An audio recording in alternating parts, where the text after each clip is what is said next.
मी आता 4-5 जिल्ह्यांचा दौरा केला. तिथं मी लाडक्या बहिणींना, माझ्या मायमाऊलींना विचारत होतो. तर बहुतेकांनी KYC केलेली आहे. कुठंतरी हा जनतेचा पैसा आहे, सरकारचा पैसा आहे. चुकीच्या पद्धतीनं जाऊ नये.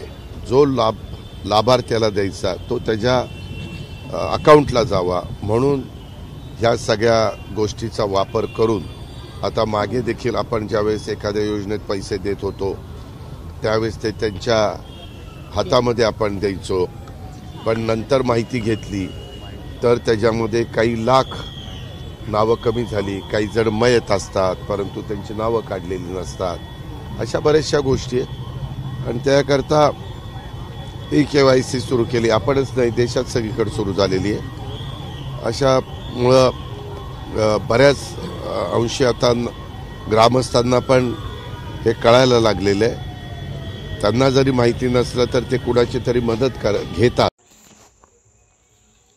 नमस्कार, सर्व लाडक्या बहिणींचे स्वागत आहे आजच्या आपल्या नवीन व्हिडिओमध्ये. आजचा हा जो व्हिडिओ आहे खूप महत्त्वाचा आहे आणि बऱ्याच लाडक्या बहिणींचा हा प्रश्नसुद्धा आहे.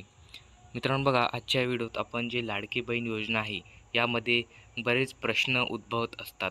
बहिणांचे काही प्रश्न असतात, जसे निकषांमध्ये बसत असूनही लाभ बंद आहे. मित्रांनो बघा, बरेच लाडक्या बहिणींनी हे तक्रार केलेली आहे की आम्ही इथं लाडक्या बहिणीचे जे निकष आहे यात बसतो, यात पात्र आहोत, मात्र आम्हाला लाभ मिळत नाही.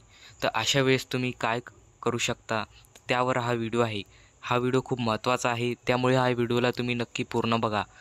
बघा, आपल्या शासनाने सुद्धा आपल्याला सांगितलेलं आहे की निकषामध्ये जे आहे त्यांना लाभ इथे मिळणार आहे, त्यांच्यासोबत कुठलाही अन्याय होणार नाही.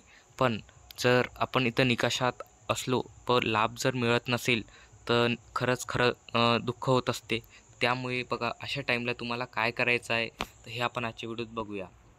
बघा, राज्य सरकारने आता जो निर्णय घेतलेला आहे, लाडक्या बहिणींना KYC अनिवार्य केली आहे. KYC करताना अनेक अडचणी देखील येत आहेत. बघा, आधार क्रमांक टाकल्यावर OTP येत नाही. मित्रांनो बघा, आता हा जो प्रॉब्लेम आहे हा कमी झालेला आहे. आधार कार्ड टाकल्यावर बघा OTP वगैरे आता येत आहे. मागं बघा बरेच प्रॉब्लेम येत होते लाडक्या बहिणीचा KYC करताना. KYC करताना तुम्हाला OTPचा प्रॉब्लेम, आधार कार्ड नंबर टाकल्यावर त्याचा प्रॉब्लेम यायचा. तर OTP वगैरे उशिरा येत होता. मोबाईलमध्ये OTP टाकण्यासाठी पर्याय देखील दिसत नव्हते. मात्र असं आता नाही आहे, याचे प्रमाण कमी झालेले आहे. KYC तुमची आत्तापर्यंत झालेलीच असेल अशी मी अपेक्षा करतो. बघा, ज्यांची KYC झाली नाही त्यांनी करून घ्यायची आहे. मोबाईलमध्ये बघा OTP वगैरे व्यवस्थित टाकायचं आहे. त्यामुळे लाडक्या बहिणीमध्ये नाराजी पसरली आहे. तर नाराज व्हायचं इथे कारण नाही, कारण तुमची KYCची वेबसाईट आहे ही आता सुरळीत चालू झालेली आहे. बघा, लाडक्या बहिणींनी संताप व्यक्त केला आहे. आमच्या घरी गाडी नाही, मोठे वाहन नाही, आम्ही सरकारच्या सर्व निकषांमध्ये बसतो. मित्रांनो बघा, मला कमेंटसुद्धा आला होता या व्हिडिओवर की आम्ही सर्व पात्र आहोत, आम्हाला तरी हप्ता मिळत नाही, 2-3 महिन्याचा हप्ता मिळाला नाही, आम्ही सर्व निकषामध्ये बसतो, आम्ही पात्र आहोत, अशा मला एका बहिणीचा कमेंट आलेला होता. त्यामुळे मी हा व्हिडिओ बनवलेला आहे. बघा, असे संताप या बहिणीने व्यक्त केलेला आहे. तर यावर उपाय नेमकं काय आहे, तर अशावेळी तुम्हाला काय करायचं आहे हे आपण आजच्या व्हिडिओत बघूया. बघा, तर अशावेळी बघा, तुम्हाला लाडकी बहीण योजनेचे कोणतेही हप्ते मिळालेले जर नसेल तर तुम्हाला तुमची अर्जाची जी मंजुरी आहे स्थिती हेच तपासायची आहे. बघा, एक आपण जेव्हा लाडक्या बहीण योजनेचा फॉर्म भरत असतो, जेव्हा एक अर्ज देत असतो, त्याला जर मंजुरीच मिळाली नसेल तर तुम्हाला इथले कुठलाच लाभ मिळत नसतो. म्हणून बघा, तुमच्या जे लाडक्या बहीण आहे, लाडक्या बहिणीचा जो फॉर्म तुम्ही भरलेला आहे त्या अर्जाला इथे मंजुरी मिळणं आवश्यक असतं. तर बघा, इथं त्यासाठी तुम्हाला काय करायचं आहे, तुमचे बँक खाते आधार क्रमांकाशी जोडलेले आहे का हे सुद्धा बघायचं आहे. तुमचं जर अकाउंट आधार कार्डशी जर जोडून नसेल, आधार कार्ड सीडिंग जर केलेली नसेल तर अशा परिस्थितीतसुद्धा तुम्हाला पैसे मिळत नाही, कारण तुमचं इथे DBT केलेलं नसतं. बघा, तर तुम्हाला आधार तपशील योग्यरित्या अपडेट केले आहेत का याची पडताळणी करायची आहे. हे तुम्ही बँकमध्ये जाऊन करू शकता. बघा, तसेच जिल्हा प्रशासनाशी तुम्ही संपर्क साधू शकता. तुम्हाला जिल्ह्याचे प्रशासक आहे त्यांची जाऊन तुम्ही चौकशी करू शकता की तुम्हाला हप्ता मिळत नाही असं तुम्ही तिथे सांगू शकता व यामागील कारण नेमकं काय असू शकते हे तुम्ही त्यासोबत चर्चा करू शकता. बघा, KYC करताना देखील तुम्ही योजनेचा लाभ घेण्यासाठी पात्र आहात का की नाही हे स्पष्ट होते.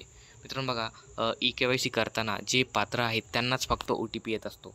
म्हणून बघा KYC करताना जर तुम्हाला OTP येत असेल आणि तुम्ही OTP टाकत असाल तर याचा अर्थ तुम्ही पात्र आहात, तुम्हाला लाभ इथे मिळणार आहे. अशा प्रकारे आपल्याला ते KYC करताना त्या वेबसाईटवरून सुद्धा कळत असते. आता बघा त्यासाठी तुम्हाला KYC इथे करणं महत्त्वाचं आहे.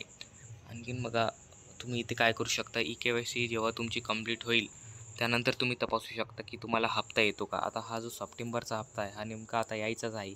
जेव्हा हा ऑक्टोबरमध्ये सप्टेंबरचा हप्ता टाकण्यात येणार आहे तर हा हप्ता जेव्हा येईल तेव्हा तुम्हाला माहितीच पडेल की आपली KYC केली म्हणून हप्ता आला का. यासाठी तुम्हाला एक लिंक आहे KYC करायची, लिंक आपण डिस्क्रिप्शनमध्ये देऊन त्यातून तुम्ही KYC इझिली करू शकता. काही प्रॉब्लेम असेल तर मला कमेंट बॉक्समध्ये तुम्ही विचारू शकता, तुमचे प्रश्न मांडा, आपण त्याच्यावर व्हिडिओ आणू. आणखीन जर काही तुम्हाला सुचवायचं असेल, तुम्हाला कशाबद्दल व्हिडिओ हवा असेल तर तुम्ही मला कळवू शकता, मला तुम्ही आपल्या कमेंट बॉक्समध्ये सांगू शकता. बघा हा चॅनल पूर्णतः लाडक्या बहिणींसाठीच आहे, त्यांच्यासाठीच आहे, शेतकऱ्या बांधवांसाठी आहे. तर त्यामुळे बघा या चॅनलला सपोर्ट करत चला. तुम्हाला काही जर माहिती हवी असेल तर तुम्ही मला कमेंट बॉक्समध्ये सांगू शकता. धन्यवाद.